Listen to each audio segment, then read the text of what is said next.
Hi, my name is Jennifer Brown. This is a recording for NU 650 Advanced Health Assessment. This is my volunteer patient. His name is Brandon. Do you consent to being recorded for educational purposes? Yes. Perfect.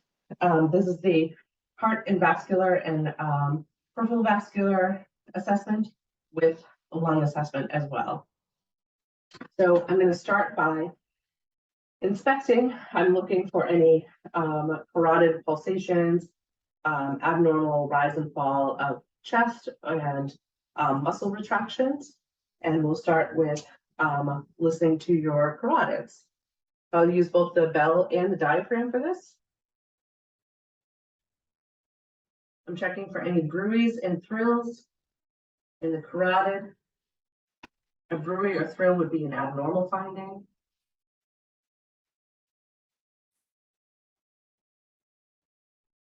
Excellent. I'm just going to go ahead and listen to your lung sounds. When I put my stethoscope on your chest, just take a nice inhale and exhale.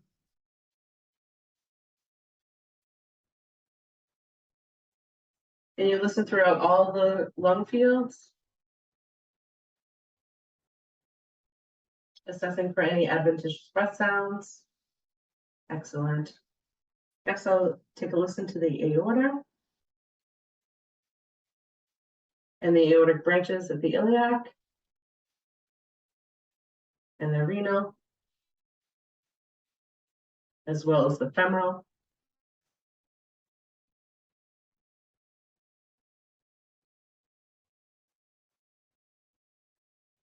Wonderful. Next, we'll move on to the radial and brachial pulses. And you're just going to palpate here. And you do that on both sides.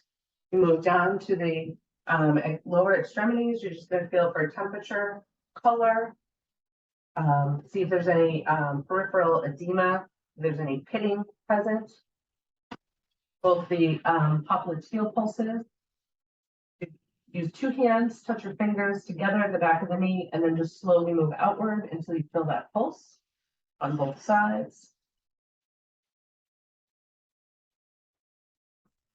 The dorsal pedis pulses. And the tibial pulses.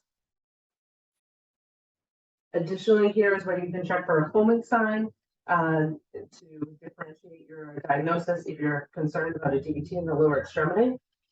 The patient slightly flex their knee here and then push up on their foot.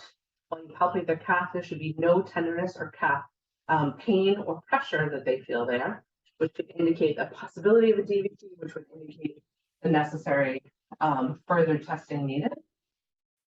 Brandon, I'm going to have you sit up. Stay here. I'm going to auscultate the heart sounds as well.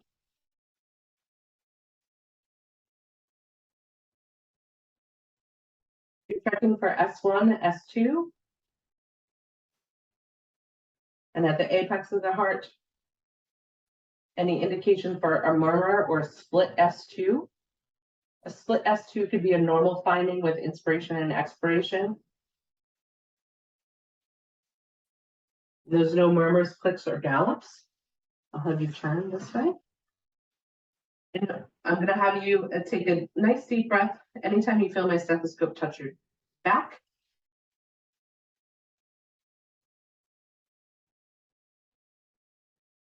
And this is called the ladder technique.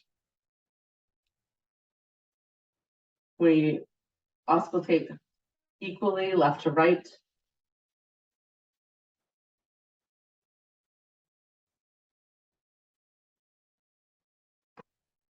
Additionally, you want to check for any fremitus. So I'm going to have, when you feel my hand touch your back, I want you to say 99, 99, 99, 99, 99,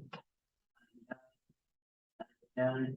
You should be able to feel the vibration in your hand when your patient says the word 99. If you don't feel the vibration in your hand, that could be an indication of consolidation as well. When you feel my stethoscope, I want you to whisper the word 1, 2, 3.